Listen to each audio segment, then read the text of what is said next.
Welcome to the Clear to Send podcast, a podcast about wireless engineering, where we educate you on Wi-Fi technology, talk about design tips, troubleshooting, interviews, and the tools. Here are your hosts, Roel and Francois.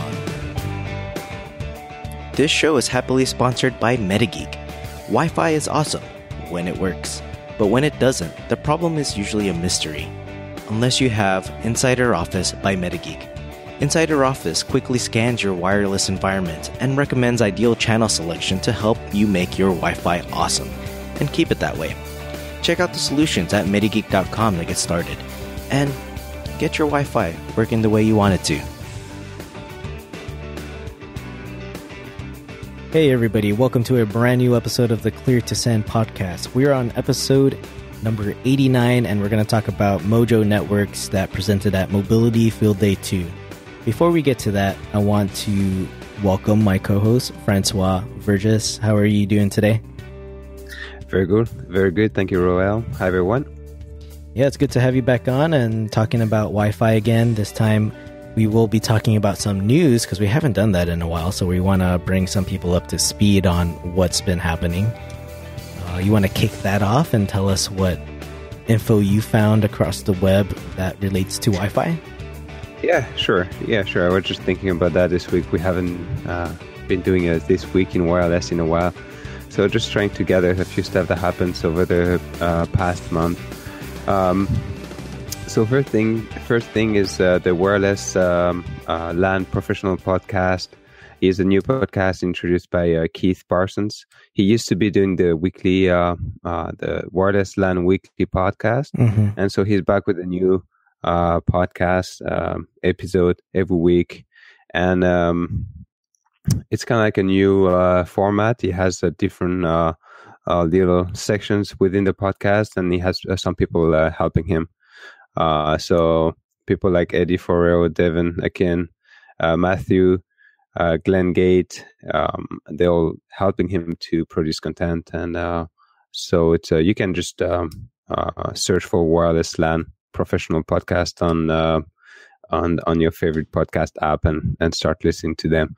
I think they already have 6 or 7 episodes. Yeah, they have a lot of good episodes, and you've been on the podcast, I think 1 or 2 episodes. Yeah. Keith interviewed me for we did a little interview on being a trainer. So yeah, I guess you'll hear me in one of their episodes. Yeah. And we also talked about the Clear to Send podcast during the interview. Nice. Yeah. And I'm also on an upcoming episode. I don't know which one that is, but I do talk about, I don't want to go into too much. I want you guys to listen to it, but it'll be about social media and podcasting and kind of how I just jumped into it and got more into the Wi-Fi community. So I don't know what episode that comes out on, but when it does come out, we'll share it with you guys, and I'm sure many of you will already hear it before we even tell you. Exactly. So it's nice to have another Wi-Fi podcast out there. So I thought it would be nice to mention it here. Also, the WLAN Pros website has been redesigned. So WLANpros.com, and there are tons of good resources out there on the website that you can get. There is a blog roll of all the blogs, Wi-Fi blogs out there, a list of the people to follow on Twitter, some videos, all of the videos from the previous WLPCs conferences, some white papers, list of the podcast, and a whole bunch of other resources. So it's kind of like it became like a go-to place if you're looking for a Wi-Fi related document. So you guys can go check it out, WLANpros.com. Also, they set up a lending library. So if you want to lend some equipment and do some Wi-Fi testing, or do a little Wi-Fi lab for a while, you can just lend equipment from them, and then all you have to do is pay for shipping, and then you can just ship it back to them. I think they have about 70 pieces that you could borrow from them, and this one's a very good feature, and kudos to Keith Parsons and his team for even putting this together. and also all the people who've donated equipment. Because if you want to get into Wi-Fi, you want to try something out, maybe you haven't worked with Aruba APs yet, you can check that out and just pay for the shipping, like Francois said, and you'll have a chance to test out a product you haven't even worked with before. It's a great way to get some of that experience and work with it in your lab. Yeah, it can be pretty pricey to just buy enterprise, grade equipment. So if you can just pay for shipping and test it for a month or so, it's perfect. I believe they ask you to, they recommend, if you borrow an equipment, they recommend that you write a little blog article on it, just to share with the community and share your work. But I think it's a small, price to pay. Yeah. For just being able to play around with some expensive Wi-Fi equipment. Mm-hmm. Yeah, definitely write something about your experience and what you've learned using the whatever you checked out from the lending library, and also mention that Keith was the one that you borrowed it from. Exactly, and just one note about this service: it's only available in the US for now. So I know we have a lot of international listeners, but this one is only restricted to the US. So even I can benefit from it, I guess. Maybe in the future. Yeah.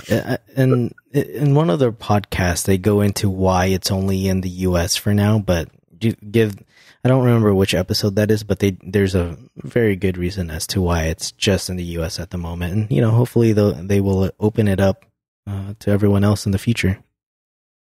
But if you would like to donate some equipment, I think you can just ship it to them wherever you are in the world.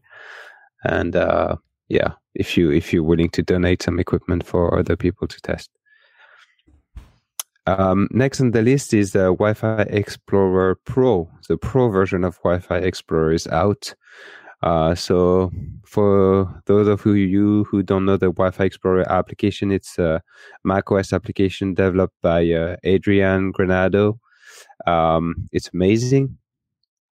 It's basically a Wi-Fi scanner, but it does much more than that. And he used to have a free version, and he's been working on the Pro version for a couple of years now. Mm-hmm. And it's finally out. You can purchase it on his website. The price is $79. I think it's a small price. It's worth it.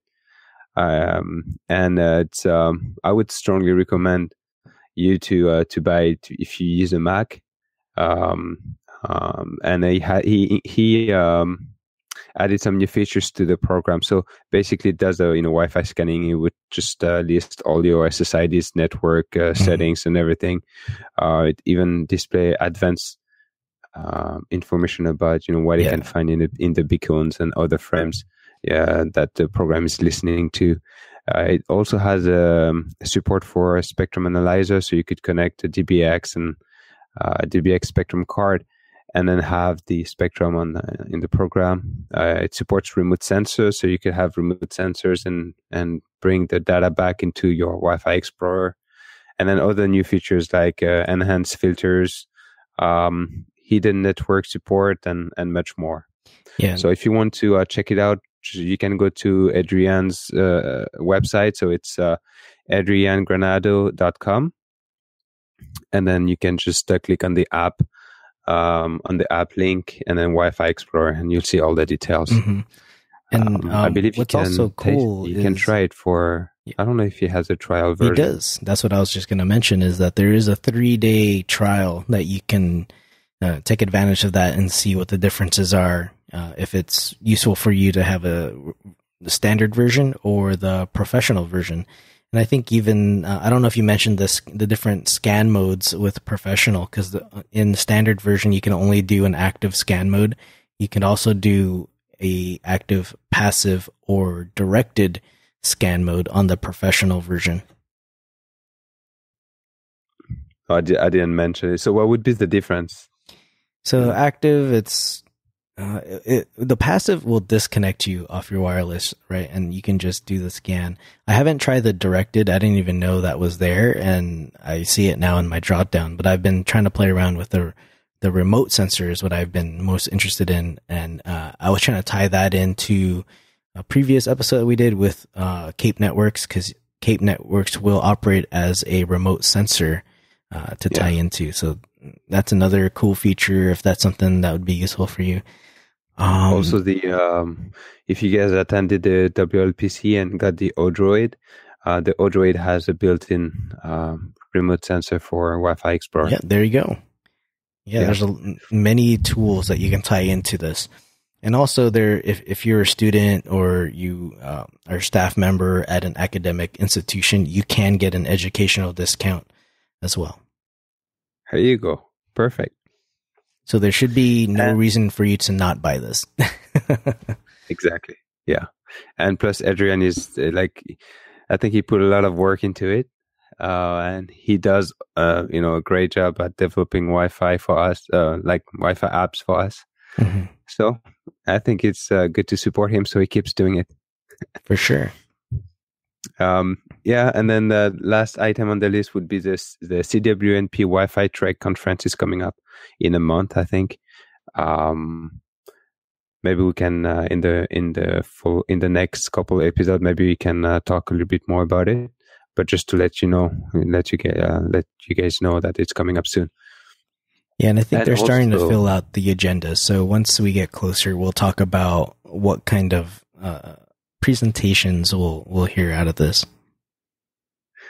Yeah, for sure. And last but not least, the Clear to Send episode is coming up to 100 episode soon. That's right. So we're working with Roel to try to organize a little contest and giveaway. So we'll give you more details to maybe in the next episode about how everything is gonna play. Yeah, I can't believe this is episode number 89, so we're gonna be 10 episodes away from 100. That's pretty amazing. We've actually rolled out a lot of episodes. I didn't even think when I first started this, I didn't think I would be talking this much about Wi-Fi. I was like, hey, how am I going to keep going after episode 20? Yeah. Well, it seems like we always find something to talk about. Yeah, there actually is plenty to talk about when it comes to Wi-Fi, so that's good. All right. Do you want to start talking about Mojo? Yeah, so Mobility Field Day 2, I attended, and many of you guys have watched the videos or you watched it live. One of the presenters was Mojo Networks, and they talked about a couple of different things, really. So they started off their discussion talking about this plan of doing open standards base and interoperable Wi-Fi, open hardware standards. If you think about Open Compute Project, I think that's what they're aligning with, and they're trying to lead the industry, the Wi-Fi industry, into this this new way of doing Wi-Fi, which is it doesn't matter what kind of hardware you use. You can load up any vendor's controller or cloud firmware and be able to switch vendors however you like. And they briefly talked about it, and I actually wish they had spoken more to it because I would like to know more. And I'm interested to see what others think about this as well, because I don't see right now a lot of vendors having any play with this, because do they want to join the Open Compute project and open up their hardware so that people can just use whatever firmware they want? I don't know. What do you think about that, Francois?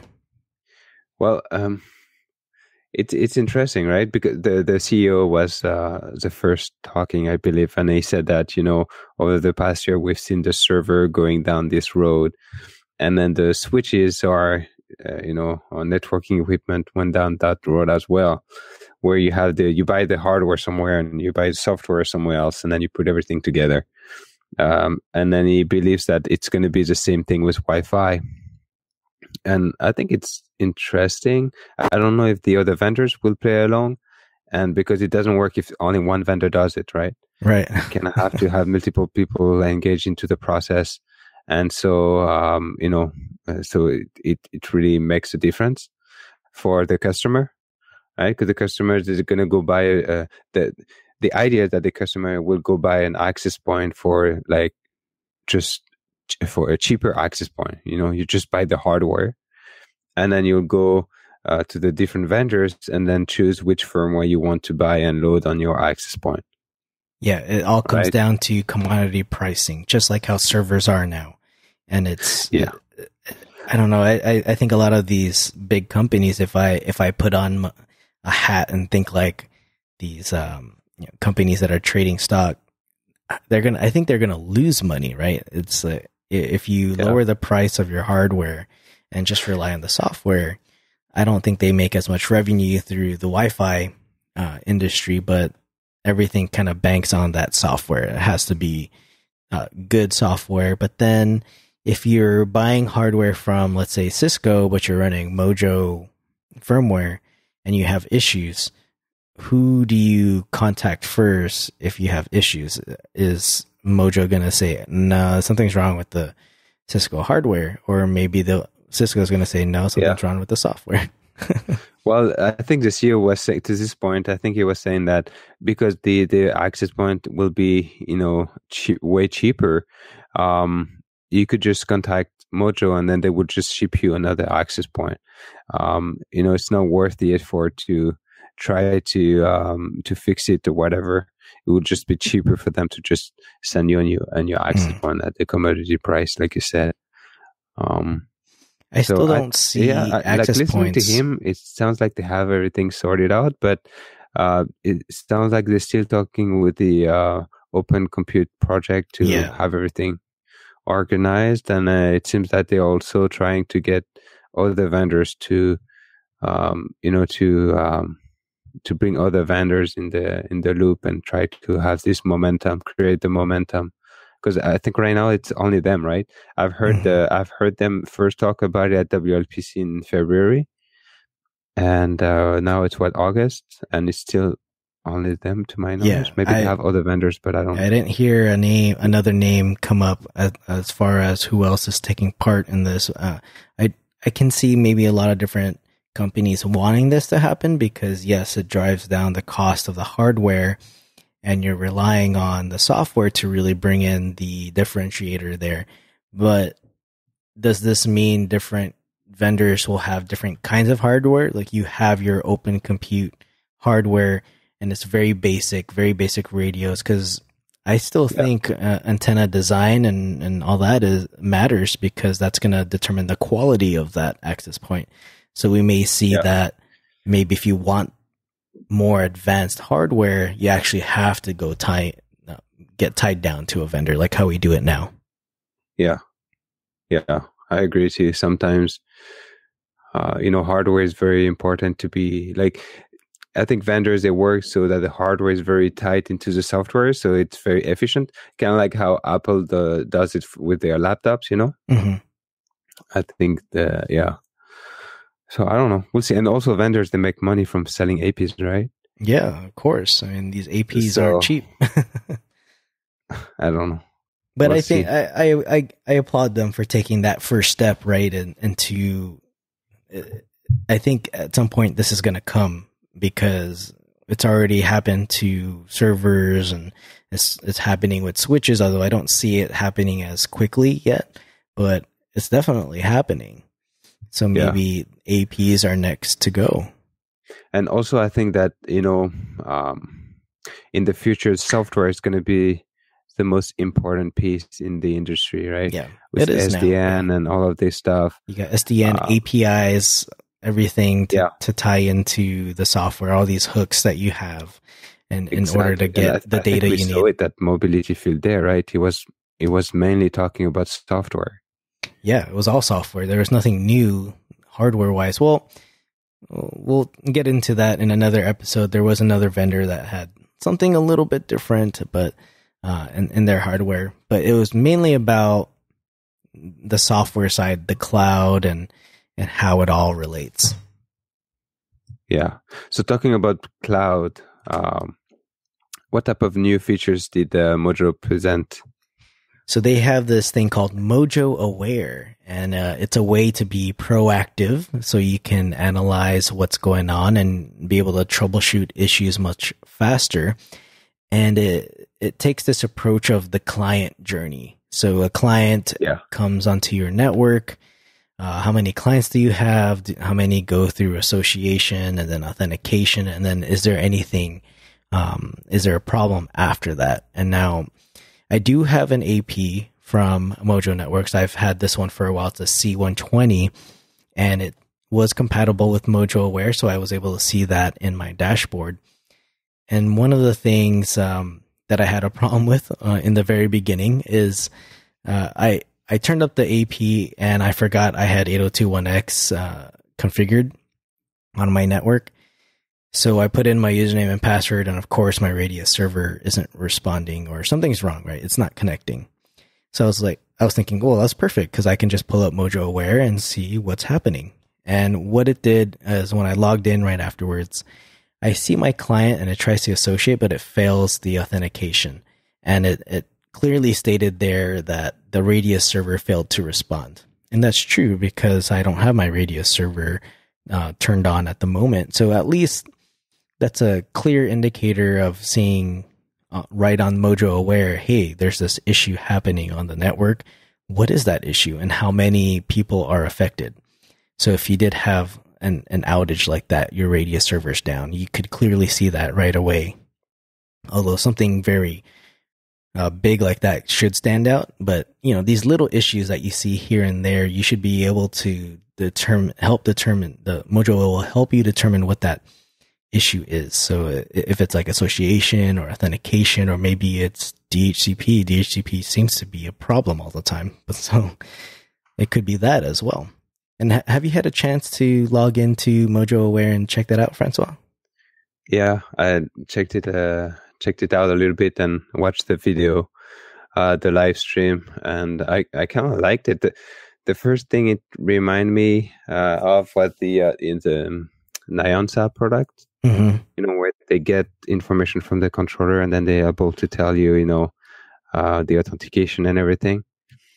So it made me think about that a little bit. You know, the fact of being proactive. A lot of vendors try to do that now. Yeah. It's good. It makes our life a little bit easier. Yeah. It makes it's easier for us. It's easier for small teams that have to manage large networks, right? They have maybe a lot of other responsibilities and they just need to figure out what the problem is. And so it only makes sense to have these Wi-Fi vendors tie that into their products. And I think that's the best way because they have all the hooks. They can get all that data. The only thing they don't have is what exactly is happening from the client's perspective, but they do give you everything after the fact. Hey everyone, let's take a break to think about Wi-Fi for a moment. It's awesome when it works, right? But when it doesn't, the problem is usually a mystery. If you're sick of simply rebooting your devices and crossing your fingers every time your Wi-Fi goes down, let the Wi-Fi experts at MetaGeek make the invisible visible. Their powerful diagnostic solutions visualize interference from external Wi-Fi and non-Wi-Fi sources and will help you configure your wireless network for maximum coverage and throughput. From a weekend enthusiast to an enterprise IT professional, MetaGeek has everything you need to make Wi-Fi awesome and keep it that way. Check out their solutions at metageek.com to take your first step towards awesome Wi-Fi, because I use Channelizer to actually visualize the spectrum whenever I'm troubleshooting an issue that seems to be coming from maybe a non-Wi-Fi source, for example. And I've also used the Insider Office as a network scanner to figure out what wireless networks are in the area, what channels they're using, and which channels I should use. And just a little tip, you could also plug in your Wi-Fi DBX and use that with Insider Office to get some Channelizer Lite, for example. You can see some spectrum analysis with Insider Office. Well, anyhow, if you guys are interested, take a look at metageek.com to see what you can do for your Wi-Fi network. Yes, and also like the fact that you can drill down to the packet capture if you want to. And then it will just open it in another service Mojo has, the Mojo Packet website, where you can just visualize a packet capture. Yeah, and that's I think one of the really cool features that everyone seems to be doing nowadays is some sort of packet capture or rolling packet capture. It's a useful thing to have because there's going to be times where maybe it is an issue where the client is, and you want to be able to see, okay, what again, these packet captures come from the AP's perspective, so you see part of that conversation, and maybe it'll help you determine what the issue is, or maybe you have to go on site. But they're trying to give you all the tools that they can give you to try to drill down to these issues, and I think it's a great way to really see what's happening. You could see things with the different clients. Like I only have one client on this network right now, but it does tell me that I'm connected to the network that's using my Mojo AP. I can see everything from the status, and it says successfully connected. What's the username that's tied to it, the MAC address, any client connection logs, that kind of thing. I wasn't able to trigger any of those, but let me see if I can try to trigger something else. I can see your social insurance number. Oh, this thing is amazing. That's how good it is. Doesn't quite get that. We're only kidding, guys. It doesn't sniff that data. But you know what's cool? It tells you like it's an iOS, Apple, AC. So if you have thousands of clients, it's going to tell you, okay, you have 200 AC, 500 N or whatever. So it gives you an idea of what type of clients you have on your network. Yeah, and you have it also creates to what I think is great is the baseline. So you have a baseline of how many clients are affected by anything that could be creating a poor experience for your users. So I think that baseline is really cool, and that actually makes me think about Niansa as well, because Niansa will create a baseline for you, and if you deviate from that baseline, then there would be an issue there. And it's kind of a similar look and feel just as far as the baseline goes, because it'll put little dots on that baseline and say how many total clients are connected and how many of them had what kind of failures happened to them while they connected to that network. So right off the bat, you get your connectivity, right? Your how many clients and what kind of issues you're seeing right away. So I think that's really great that they put that up front. Yeah. So Aware is it's a monitoring tool, right? So it lets you see what's up on your network. It doesn't do any configuration. It's just giving you awareness onto your network. And you have different tabs there, like the connectivity one is that I mentioned. The other one is performance. And so they divvy up some of these windows here, and they'll give you client health. How many of them have low RSSI? How many of them do they think are sticky clients? Maybe you have a large amount of percentage of retries.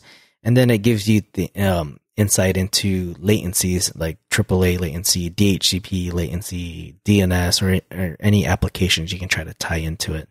And then it drills down even more. So it'll give you the average data rate clients are getting, the average RSSI, and who's taking up most of that the airtime, the most traffic. It's Roel on your it's network. Me, yeah. There's two devices and they both say Roel. I'm sucking up all the traffic there. Yeah, this guy Roel is just hammering the network. Luckily, I use a lot of SSL traffic. Top applications by traffic. And I think this is where a lot of it kind of is going to suck, right? You're looking at applications and it's all SSL. Now, hopefully they can see a little bit more in those headers and determine, because if there's cloud applications, you should be able to tell me is it Facebook, is it Instagram, is it iCloud? Yeah. Except that just saying SSL, like SSL traffic to where exactly? Like, is it SSL traffic going to China, Russia? Does that seem normal to you? That would be something to look at. Maybe that's something they should be adding into Mojo Aware, is more of the security aspects of things, right? Because they were strong on the security side. I think that was their core piece before changing their names to Mojo. So hopefully we can see a little bit more addition to security there. Yeah, I think it has potential to. You could take more. They could develop more features from the fact that they're using the cloud and they have a lot of data coming in. Kind of like what Nansa is doing. Yeah, It's gonna tell you, okay, we have another client. It's the same type of customer. It's a university as well, and then they have this type of performance on their network, so you can just try to see if you're doing good or not. Yeah, because the dashboard just tells me most of the applications are SSL, but if I go into a separate section that's called Access, and then there's a separate tab called Apps Visibility, I all of a sudden can see a bunch of apps there. Like I see Twitter, Gmail, Bonjour, Dropbox. I didn't see that on the dashboard. I didn't see those applications. Exchange is on there. So yeah, it gets pretty detailed. Like even Siri, I actually use Siri a lot. So Siri shows up there. Man, Siri works for you? Oh yeah, Siri works for me fine if you're doing simple things. Yeah, I should try it more often then. Okay, so that Mojo Aware, that's the name of it, right? For the monitoring piece. If you want to configure your Mojo access point, how does it work? Yeah, that's going to be under the wireless manager. And this is where you do all the configuration of your wireless network down to the SSIDs. It's a hierarchy base configuration. So if you have multiple locations, you can set them up in the hierarchy and then have the settings that need to be distributed to each of those sites. You set that up in the root folder and it gets propagated down. Right now I just have my one site and then I just created another folder just to try it out. But I feel that the configuration is a bit all over the place. I feel like I need to hit up different sections of this dashboard, the configuration to get the config that I want. But I think once you've triggered it down or narrowed it down to a template, then you can just apply that template to whatever you want. But I've had issues trying to find things such as changing the data rate. That took me a long time to find where exactly that is, and it was in a place I didn't think was intuitive to keep the data rate there. But I think as you use it more, you get used to the interface, but I think it could be cleaned up and could be a lot easier to use. I think they haven't updated this piece yet because Mojo used to be called Airtight Networks, and I remember configuring the Airtight AP back maybe 3 years ago, and it was the same interface. Okay. Roughly. So I don't think they updated it yet. Maybe it's going to come. They developed Aware, so maybe they're going to try to use the same type of interface and adapt it to the wireless manager. That would be nice. Yeah, I can see them just changing wireless manager just to be for configuration, right? You've got tabs for monitoring. You have a dashboard. You can do reports and forensics. But I think the way I see it is those things can be moved over to Mojo Aware and their new interface and the way they're tying everything together. I think all those pieces can move there because I think the forensics part is an actually interesting thing to go look at rogue APs and if you're getting denial of service attacks or maybe there's some threats coming from clients. That kind of information I think would be very useful in Mojo Aware. So that way you're not hopping between two different windows to do different things. Do you get what I'm saying? I see what you mean. Yeah, that would be really nice. And because in the wireless manager, they also have a monitoring tab, right? Yeah, it's almost about a replication of what you see at Mojo Aware, except Mojo Aware, they just make it, they present it much more nicely to you. Yeah. This is what makes me think that maybe they can update the manager, hopefully. Yeah, so I think we give them some time. I think we'll see some more updates. But overall, I'm running the AP, the C120 at home. It's been it's worked pretty well. I haven't seen too many issues. Now I do have a C130, and I just could not add that AP to my dashboard for some reason. I could not figure out how to get it working, and I don't know if it's because I was doing it way too late in the evening, and I should have just gone to bed, but I couldn't figure it out. The C130, is it the one with the third radio? Yes, yeah. So that's one of the things they talked about at Mobility Field Day 2 was this third radio. And I think a lot more vendors are starting to add the third radio.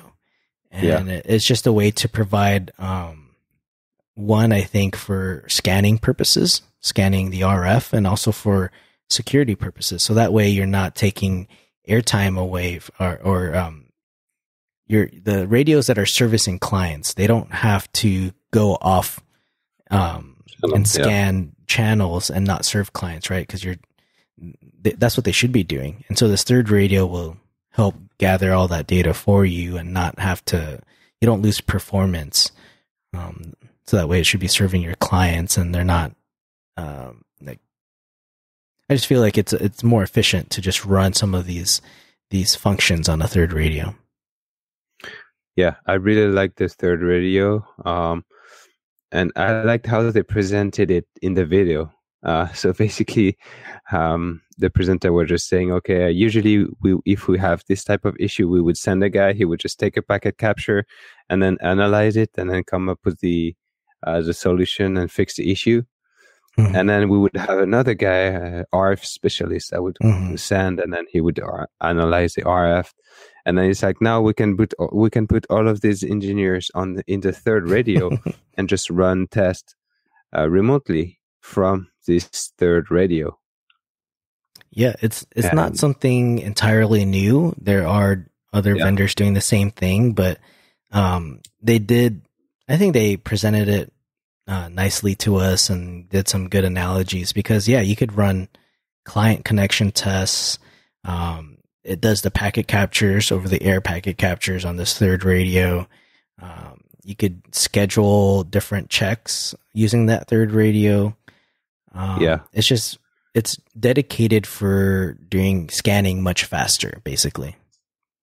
And I think their point too was that it's fully integrated in their cloud platform.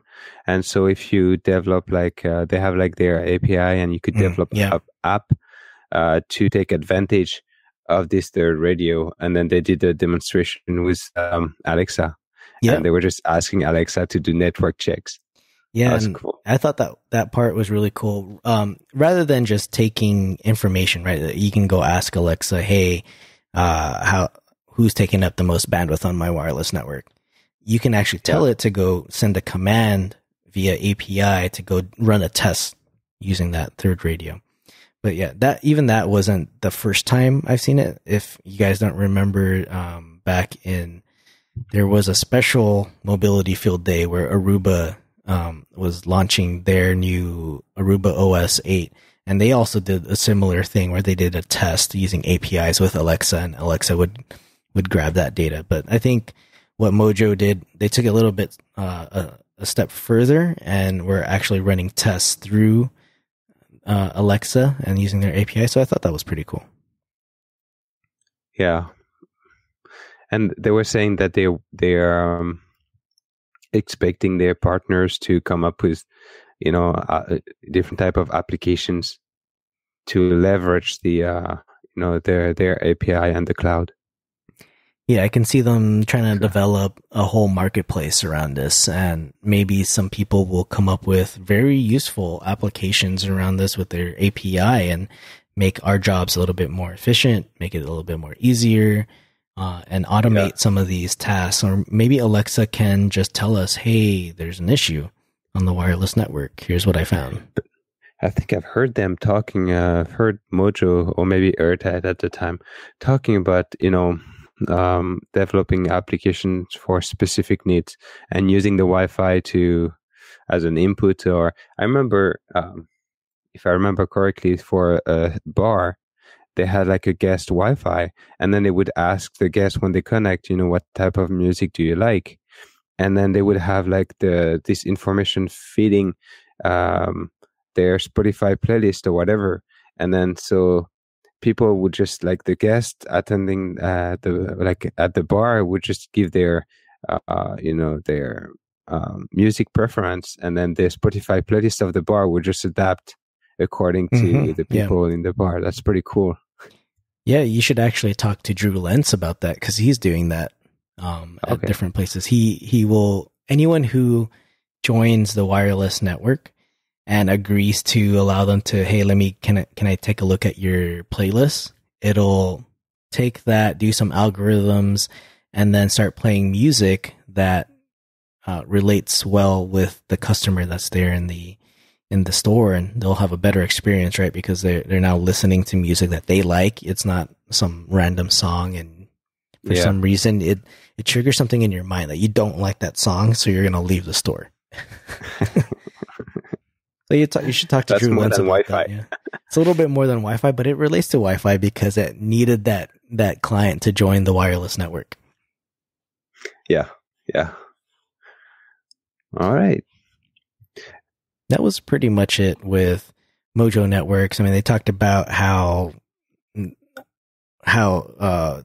cloud Wi-Fi in the cloud will scale, that kind of thing. But we all know what that means, right? It's connecting an AP to your network. It's not tunneling that traffic anywhere. It's just being dropped locally onto your switch. So you should be able to scale your wireless network just by adding APs to your office or maybe your remote sites. And you don't have an on-site controller, so you're dealing with just the cloud platform, the cloud controller, whatever you want to call it. Management interface. Maybe? Yeah, management. And it's basically your management in the cloud. The data plane is just bridged locally onto your network. And they say their control plane is distributed. So they kind of went, I don't want to talk about this, but they did have another thing where, like roaming, for example. How do you support roaming in this platform? How do the APs know about the client that's not associated to that AP, which means they got to share client state information, and you have to have a neighbor table set up. And they went into detail on that. I think I'm going to refer you guys to the video because they do a better job explaining that than I do. And I think it's just something I need to watch it again to fully understand how they're doing it. That's interesting. Just I think the different, technical aspect you have to keep in mind when you go, when you don't have a controller. Yeah. Right.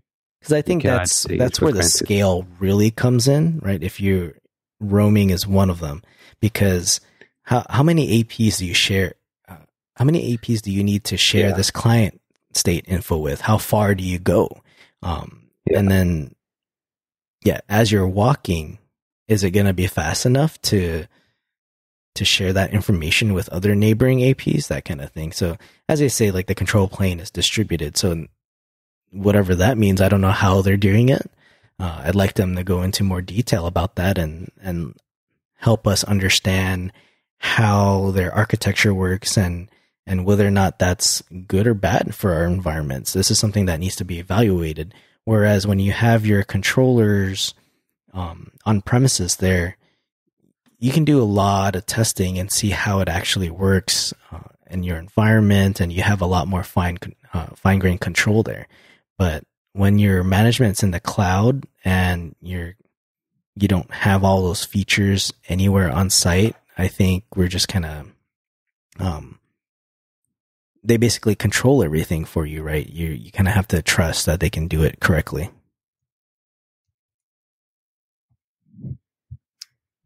All right. That's all I have. That's what you have for. Yeah. I just kind of wish they went more into detail with the open standard. The one thing we didn't talk about is what white labeled APs will actually work with their firmware. And so there's three different APs or white labeled hardware that you can use: Edge Core, Lite-On, and WNC, which is Wistron New Web Corp.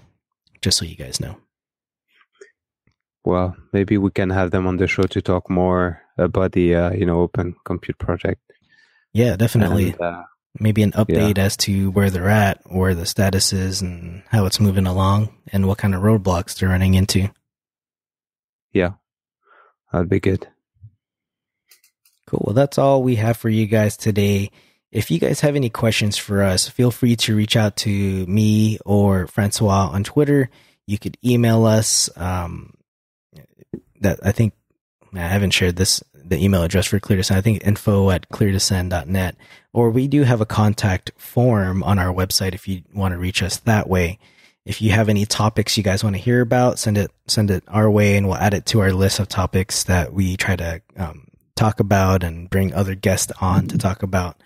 And also, if you guys have time, please review us on iTunes. Let us know how we're doing. And it just helps us, create more podcasts. We're on our way to 100, and I think we're going to keep going as long as we, get good feedback, and maybe we provide more value to you guys somehow. And maybe that's more detailed training type content, or maybe you guys want to hear more interviews. I don't know. What have people been telling you, Francois? They just love the podcast. And they're like, how do you guys do it every week? Like, yeah. Oh, we try. Yeah, we try our best. It's not easy, I'll tell you that. But no, if we manage to do it every week, it's clearly because we enjoy doing it. So I think it's just something we like doing. So we're looking forward to continuing producing more episodes. And let us know if you like more interviews or more educational content, or we're trying to evolve and always make it better. Yep, cool. What are you doing this week, Francois, and where can people find you? So people can find me on Twitter, Vergès Francois, or at Clear to Send. And my website is semfirenetworks.com/blog. That's my blog. And this week I'll be working. I've been away last week, and this week I'm working from home. So it's good. I'm excited about that. Awesome. Cool. You guys can find me on Twitter at Roel Dionisio and also at Clear to Send. And you can find my blog, packet6.com. I'm going to be writing, Francois actually told me I should write about how I was able to find the source of the authentication containment. And I was using Packet Capture and Wi-Fi Explorer. So it kind of gives you a hint of how I found it. But yeah, I'll write something up exactly how I found it and what that looks like within Packet Captures. Yeah, I'm looking forward to that. Awesome. Well, I want to thank you guys for listening. I'm not pressuring you. Yeah, no pressure, right? On top of the other things we all do. Awesome. But yeah, you guys can find us online. If you guys have any questions, feel free to reach out. And we will see you guys on the next episode. See you guys. Have a good week.